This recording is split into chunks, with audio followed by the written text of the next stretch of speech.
नमस्कार दोस्तों, स्वागत है आप सभी का।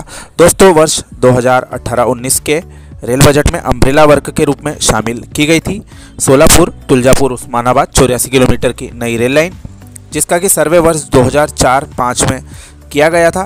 तब इसकी लागत 190 करोड़ रुपए और रेट ऑफ रिटर्न -4.45% था। वर्तमान में इसको 904 करोड़ की लागत से बनाया जाएगा, जिसमें 50% वहन रेलवे विभाग और 50% राज्य सरकार उठाएगी।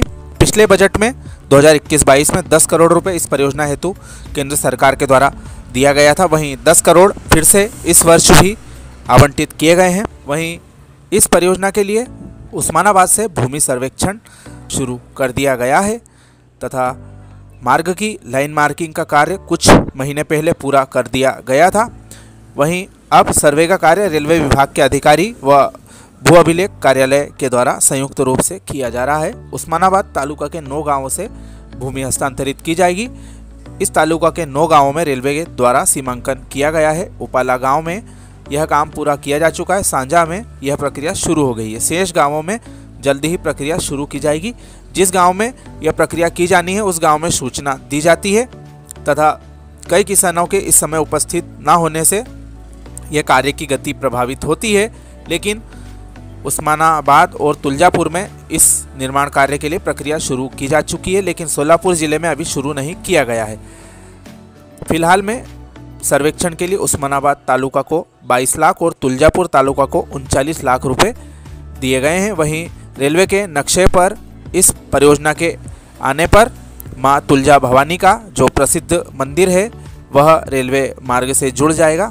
आने वाले समय में प्रत्येक गाँव का ड्रोन द्वारा सर्वेक्षण भी किया जा सकता है तथा जो भी जमीनें, भूखंड और खेत इस कार्य में अधिग्रहित की जाने हैं उनकी जानकारी ऑनलाइन करने की कोशिश की जा रही है। परंदा तालुका जो कि तुलजापुर के अंतर्गत आता है, वहां पर काम पूरा हो चुका है और तुलजापुर में भी जल्दी ही शुरू किया जाएगा। जिन किसानों की जमीन प्रभावित होगी उन्हें नोटिस दिया जाएगा, साथ ही दावे आपत्ति भी बुलाए जाएंगे। इसके बाद ही जमीन का अधिग्रहण किया जाएगा तथा पर्याप्त मुआवजा इसमें मिलना है।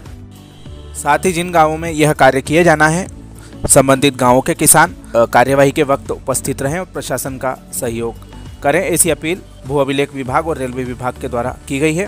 इंटरलाइन मार्किंग होने के बाद से जिन गांवों से यह रेलवे लाइन होकर गुजरेगी उनके नाम सामने आ चुके हैं। इसमें बाले के गांव, भोगांव, गुलावाची, करम्बा, बनेगांव, मरडी, सेवालाल नगर, होनसल, वड़गांव, कटी, तमालवाड़ी, गंजेवाड़ी, सूरतगांव, सांगवी, कटी, गोंधलवाड़ी, मालूम्ब्रा, कदमवाड़ी, सरोला, रायखेल, हंगरगा, मंगरूलपति और तुलजा शामिल है।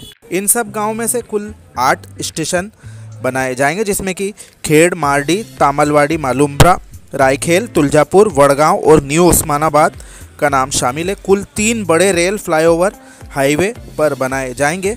पहला बनेगा हैदराबाद पुणे हाईवे खेड़ के पास, और दूसरा धुले सोलापुर हाईवे पर तामलवाड़ी के पास, और तीसरा न्यू उस्मानाबाद के पास में बनाया जाएगा। इन सब के अलावा करीब 100 छोटे बड़े पुल अतिरिक्त नदियों, नालों पर बनाए जाएंगे। साथ ही अंडरब्रिज का भी निर्माण इसमें किया जाएगा। तो कुल मिला के हम ये मान सकते हैं आने वाले साल भर के भीतर भू अधिग्रहण की प्रक्रिया 60% यदि पूरी हो जाती है, उसके बाद इस रेलवे लाइन का कार्य शुरू किया जाएगा। पहले उस्मानाबाद की तरफ से यह कार्य शुरू होने की पूरी संभावना है, क्योंकि भू संबंधी कार्य उस्मानाबाद की तरफ से शुरू हो गया है। कुल 33 गाँव में यह कार्य किया जाना है। इस रेलवे लाइन के बनने से मराठवाड़ा से दक्षिण भारत सोलापुर की कनेक्टिविटी बढ़ जाएगी। इससे नई ट्रेनें शुरू करने की संभावना मिलेगी तथा दक्षिण भारत जाने का आसान तरीका रहेगा। किसानों, व्यापारियों और छात्रों को यात्रा की सुविधा मिल जाएगी। अब देखने वाली बात यह होगी कि यह जो प्रारंभिक प्रक्रिया है ये कितने समय में पूरी होती है। उसके बाद भूमि अधिग्रहण होने के बाद यह इस लाइन का कार्य चालू किया जाएगा। आप सभी का धन्यवाद।